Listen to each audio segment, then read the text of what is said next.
So yeah, I feel happy to see some familiar faces, and it's nice that many of you can join.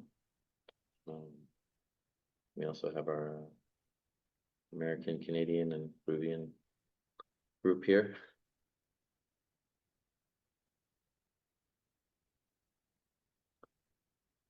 I was thinking about just this subject of self that the Buddha teaches about, how he encourages us to have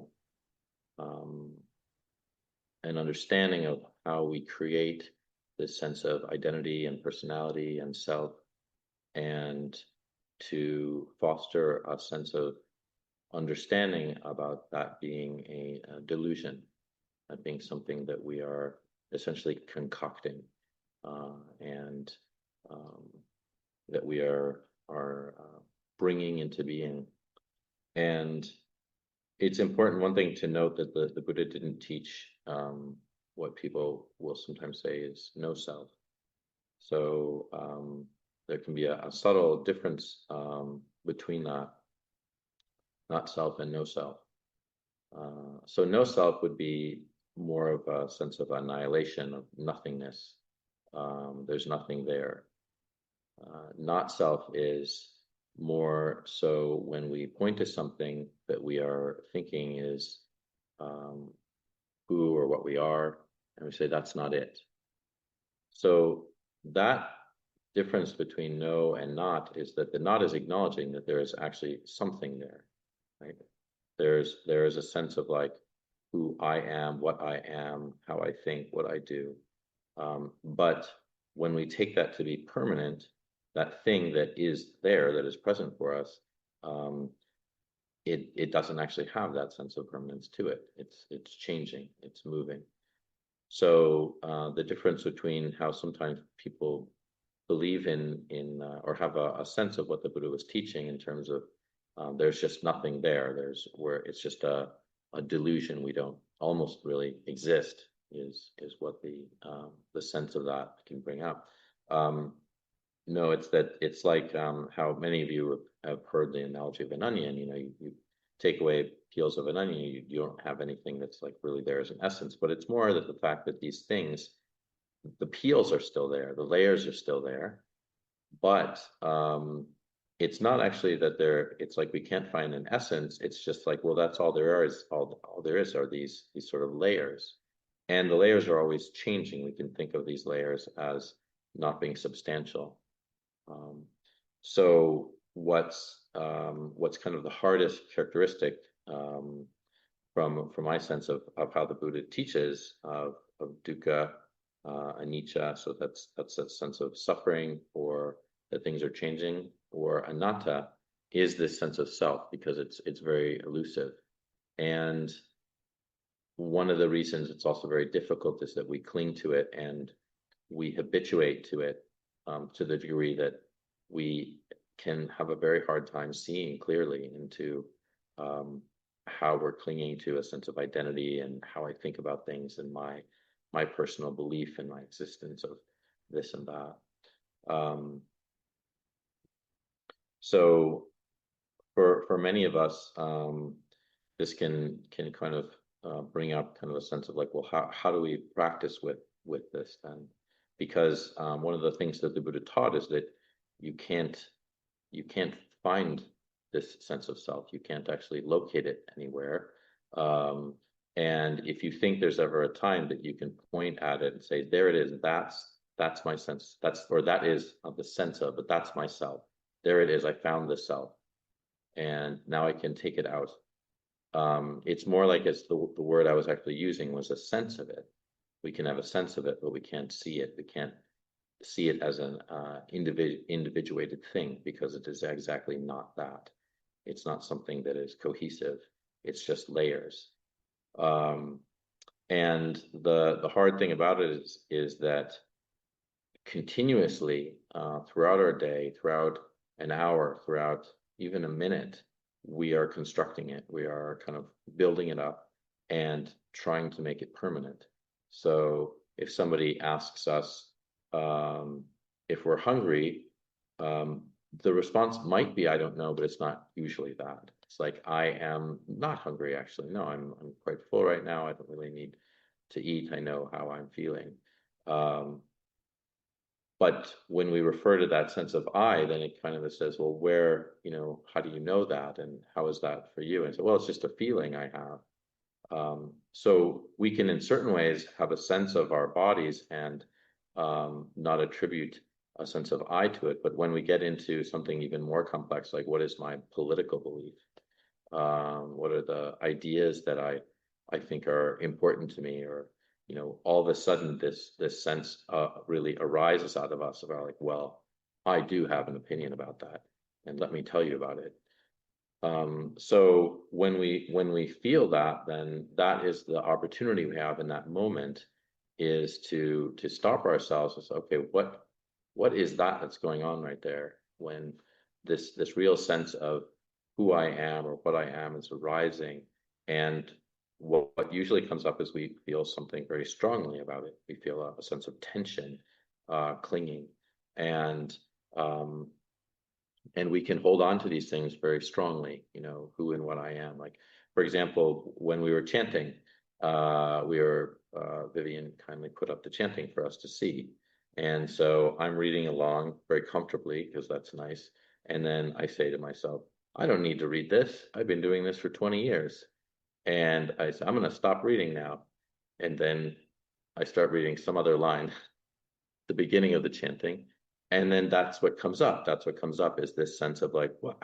Oh my gosh, how did I do that? And that was so, and then a judgment about it. That was so stupid and ridiculous. And how, oh, I've been doing this 20 years. And it's so silly because it's just an arbitrary experience, isn't it? What arises out of that, a sense of either embarrassment or the thought, the intention to think about that, even the intention to start that thought, you know, there's this sense of like, oh, I shouldn't be reading that, or I don't need to read that. And then all of a sudden it manifests in, I I should do something about that, like close my eyes because I don't need to look at it. And then all of a sudden something else arises. And when that arises, the sense of like having made a mistake, or like there's a moment, a lapse of mindfulness, the mind perhaps even just the thought, I don't need to do that, and then the mind goes into some other, words or chant that occurred. And then there's this sense of judgment of who and what I am. I'm not a person who makes a mistake. Oh, I am a person who makes a mistake, or I shouldn't have made that mistake. And we jump right into that. So that's how quickly the sense of self arises. And it's so helpful for us to really have a sense of how we can really deal with that, so that we can have more wisdom arising. Oh, this is the sense of self.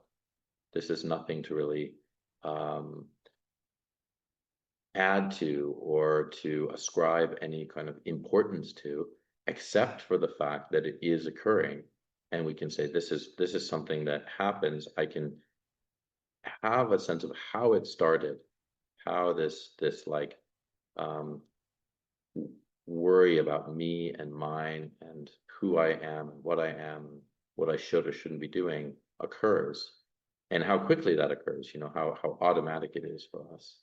You just all of a sudden you make a tiny mistake, and of course then it's amplified like 30 or 40 times because there's 30 or 40 people there witnessing it, and then the I arises.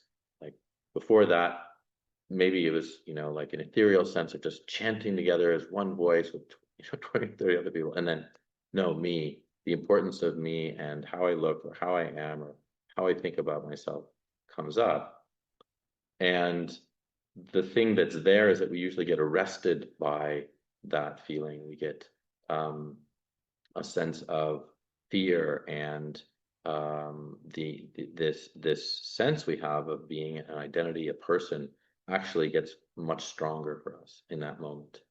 And we have an opportunity to really see that and not get tricked by it, because the trick is, how can I now preserve myself? How can I defend myself? How can I make it right?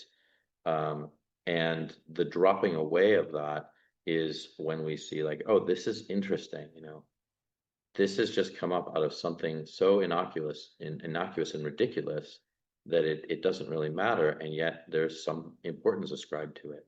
Making a mistake, it's like, well, when, as we've heard probably several times from our teachers, if we are unwilling to make a mistake, then we're unwilling to learn.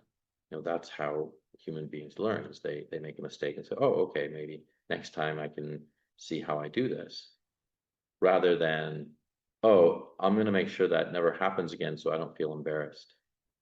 Right? So this is like how to preserve the sense of me and mine, rather than how to have a sense of, oh, this would be so valuable if I could let go of this and not hold on to it, and not put so much importance onto something that is so trivial.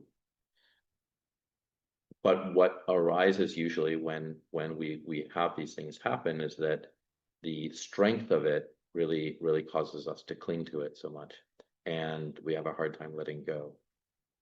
So what we have in our tool belt in the Buddha's teaching is that if we just keep pointing at our experience, and knowing that the process is just to watch it, rather than enter into we would say our my making and me making, and these sakharas that we're creating, these the sense of what we call as mental formations or concoctions, these creations that we have, and then we follow those become our refuge, but they're the wrong refuge. It's like misunderstanding where we're supposed to point our attention. And so many of us know this, but yet it can be such an automatic process. It can be something that we're just not, where we have a difficulty kind of stepping back from, and then really relaxing our sense of awareness into that sense. Oh, okay, interest into that is the sense I have of self. This is what the Buddha really encouraged us to study about ourselves, to really look into. And so for us, the more mature reaction would be, oh, that's interesting, or wow, this is exciting. Like I get to see this whole sense of what my, I am, the way I hold myself, the way I protect myself in this very moment. And so it's really not getting fooled. We're trying to not be foolish. And in that way, then we're really protecting our own wisdom, or protecting our own awareness, and we're not letting it get carried away into proliferation and fear, and a sense of like our minds just moving into sort of, oh yeah, this is a story of me, and how I make mistakes all the time, and I really I don't know why this always occurs, and I should really make this better, and I got to get the chanting completely memorized so I never make this mistake again, and on we go into this story of me. And that's not to say that if we go in the opposite direction and we say like, well, it all doesn't matter and nothing matters, and I'm just going to keep making mistakes and not even care about it, and in fact, I'm not going to practice any chanting anymore. I'm not even do chanting anymore. That's how I feel about it. And so we can kind of go to either extreme, right? Either sort of protecting ourselves or annihilating, and neither is there. What's the real importance around it is this sense of interest, and using whatever is arising, even when it's uncomfortable, even when it's painful, even when it's something we really like. The feeling is, I don't want to look at that. And we say like, no, actually, that's the only way to understand is to go in. That's the way out, as people say. That's the only way out, is to go in. And so we have to. It's important, if we're really embracing the teachings, to understand that's what we're focused on. I had a recent conversation with someone, and it was an obvious experience I had of something that I used to do. I still do, but it's definitely diminished in me. But the sense that there was so much protection that I actually couldn't get through to the person, and I was really trying. But what I was being met with was, no, you're wrong about this, you're wrong about this, you're wrong about this. And so I saw that I was, there wasn't a way to kind of really get somewhere until I decided, okay, the only way for there to be any understanding in this is for the other person to actually take some time and step back and process what I have said to them alone, because their sense of protecting themselves had become so strong that there was no way for me to even give any evidence or a sense of understanding around what I was observing for them, because again, that sense of preserving the self was so strong. It was, you know, it can be, people can become so protective of this identity and this way that they want to hold themselves as being like, I am, that is not me. The way that this person is describing is not me, and they can almost to the point of lying to themselves about that, to protect that sense of self. So it's so important that for us to work with this, because if we can't or we won't, then we stop our progression in terms of really ending our own suffering. There isn't a way for us to kind of keep our bad habits and our sense of self-identity and protect ourselves, and yet still gain in wisdom and let go of our own suffering. It's like those two are they're opposites. They don't work together. So what ultimately needs to happen is that we have to face our own vulnerabilities, and we have to be open to them.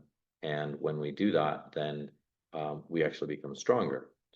The feeling that one might have before encountering the Buddha's teachings is that doesn't make any sense. Like, how can I be vulnerable and feel weak and be in a place where it can be either very painful or difficult, or I might have that sense of not wanting to look at what my experience is, and yet eventually that will make me stronger. So it's a very strange feeling, because sometimes when we encounter that in our own practice, even in our own meditations, that's the message that we can get. Like, if I allow myself to feel this pain or to go into this difficult area of my experience, then I'm going to be unprotected. I'm going to be it's going to be too vulnerable for me, and then we block ourselves from that. We kind of move ourselves away from it, which is very sad, because that again is where growth and strength can come from. So we're really kind of, when the Buddha talks about going against the stream of the world and towards the stream of Dhamma, this is what he's really talking about. He's giving us examples and ways in which we can kind of confront those things that are most difficult for us, and then we can come out actually through being a witness to them and allowing them to arise, allowing things that are actually incredibly painful to arise and to be present within us, and to still think, yeah, that's okay. This is okay. It's okay to make a mistake. It's not a problem. But what is that feeling like? Can I bear with that feeling? Can I witness it? Can I watch it arise and cease? So when we do that, then we learn over a long period of time that this arising and ceasing is fine, that it isn't a problem to see that when we encounter something very difficult in our lives, we can have the courage to face it and be with it, because we know over time, I mean, this is what wisdom is, that it will also cease. And that the way that we fool ourselves is that we say to ourselves, this is gonna go on forever. I'm gonna feel terrible forever. I'm gonna feel depressed forever or anxious forever. And when we're very afraid, for example, then that fear tells us, well, it doesn't matter what I do. I mean, that is the feeling of fear. Doesn't matter what I do, I am absolutely in trouble for the rest of my life. No matter what happens, I'm damned. That's it. It's over. And that's the feeling of fear. But when we're present with that, something very different is going on. We're witnessing, we're watching it, but we're not moving with it in terms of this sense of self, like I am. you know, that my life is gone, everything's bad now. And we just like I was just thinking about this last night. We dedicated chanting. We did some Parita chanting, blessing chanting, for a man, younger to middle-aged man who ended up going to prison, and his mother has asked us to for blessings for him. This is the second time, and yeah, and he went to prison and he was on suicide watch. And she's obviously, as a mother, having a very difficult time dealing with this. And I thought, like, what, and I know, he did some things that were very bad that put him in prison for a long time. Probably not life, but a while. And what that must be like to feel so incredibly ashamed and for others to know about it, and to really just think, okay, this is permanent for me. I'm just permanently a terrible, awful, horrible person, and deserve to be in prison. And having been on suicide watch, that means that somebody's suicidal. So that's like an extreme experience of, okay, how would one deal with something when the whole world, it just feels like the whole world is against one, and there's really not a way out. And imagining that for ourselves, like what something like that might be like. We make an extremely wrong, a very bad decision in our life, or a series of very bad decisions. And some of us may have actually done that and come out of it, or not, but it's how kind of like works. And the sense I have is it's never good to overestimate ourselves, to think that we can't actually be that same person. We actually can make a series of difficult, of bad decisions in our life, and some things have protected us from that, but it's not so far away. That's not so far away. And so in that situation, I recognize that, how painful that must be for this person. And this person was a guest in the monastery, so that's why it becomes a more like very visceral and real thing, having known someone like this, known that person. So we can imagine that, and also imagine ourselves like, okay, like, having seen a good side of somebody who's done something, made some very terrible decisions, we also see that within ourselves, how we have multiple sides to this sense of self we have, the intentions we have within, and how we move with those intentions. And all of us can probably just look back at our day and say, like, oh yeah, that was not a great decision I made when I did that. That wasn't a great choice moving in that direction. But what for most of us we experience is that sense. So I'm a bad person because of that, rather than, oh, that was not a wise intention. So may I improve that next time? May I change that intention next time it comes up to have a different intention? So it becomes very impersonal. Like, there's not a person there. There are just a set of intentions, and we don't have to feel guilty, but we do. That doesn't mean that there isn't something that's what would be called a healthy remorse about that. The healthy remorse, I would say, is something where we're not saying, woe is me, I'm such a terrible person. It's just a sense, how can I not do that again? That's what healthy remorse is. It's not about judging ourselves. It's about saying, like, okay, what can I do? Because I see this as something that was not helpful for me, or harmful to others, or whatever it was. It wasn't good. The outcome wasn't good, or the intention wasn't good, or the what we call vipaka kama, was unbeneficial. And so how can I make sure that doesn't reoccur? Because we want to identify that creating good karma, good actions, good results for ourselves is the most important thing we can do. That's what will aid us in our life. That's kind of like what makes us very strong. is protecting ourselves with creating as many good intentions as we can in our lives. And yet at the same time, we don't have to say, that's me, I'm the greatest hero in the world. Look at all these good intentions I've had. Again, that sense of I can come back, and we, while it's helpful to kind of remember our good qualities, we also want to be careful of not propping ourselves up and looking down on others, when they make mistakes, such as this younger man who's in prison now. I think, I actually was reading some things of what people had said about him, because I looked it up. Oh, what had happened here? And oh yeah, that's very sad.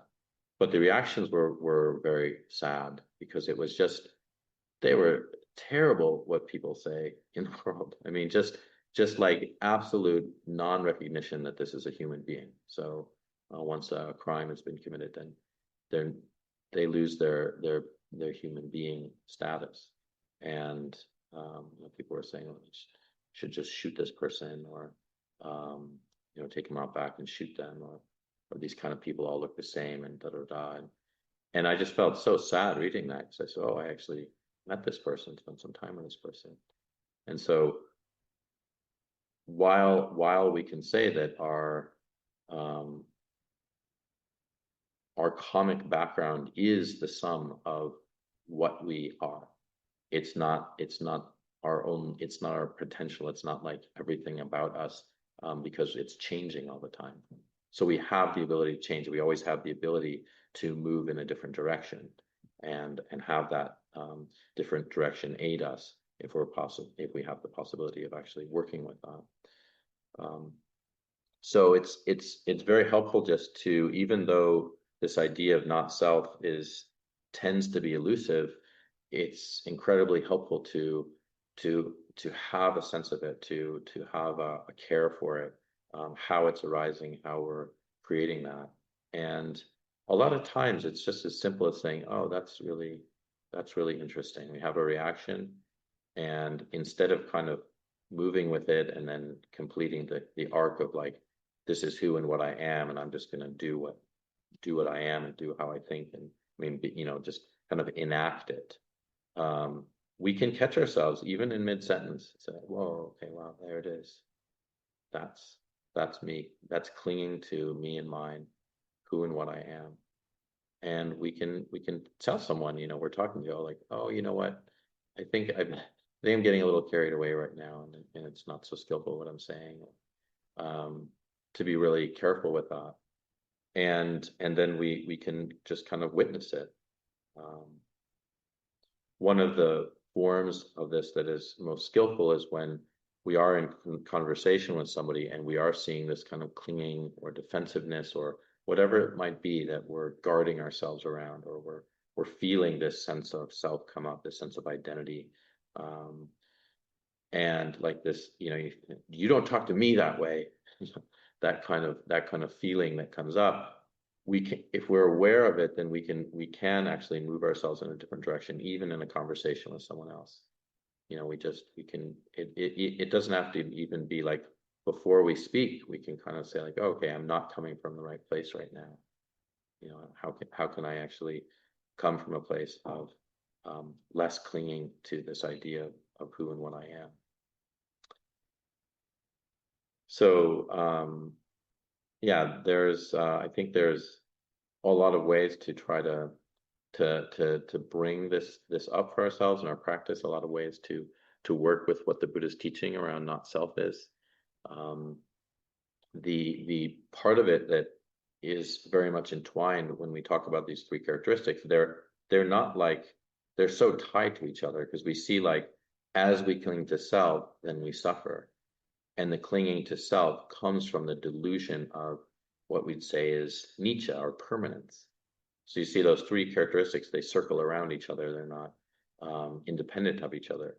So why the sense of self is often so difficult for us to let go of is that we are believing in its permanence. We are believing in there being this non-changing experience that we have within us, and it's just not true, and we suffer because of that. So those three characteristics are really a part of each other. We can't exactly separate them out. But what we can do is we can see when that predominantly comes out, that sense of thinking of how I am, who I am, and when we hold on to that, it's just a very helpful way to conceive of it, so that we can then do something about it, and then we end up suffering a lot less.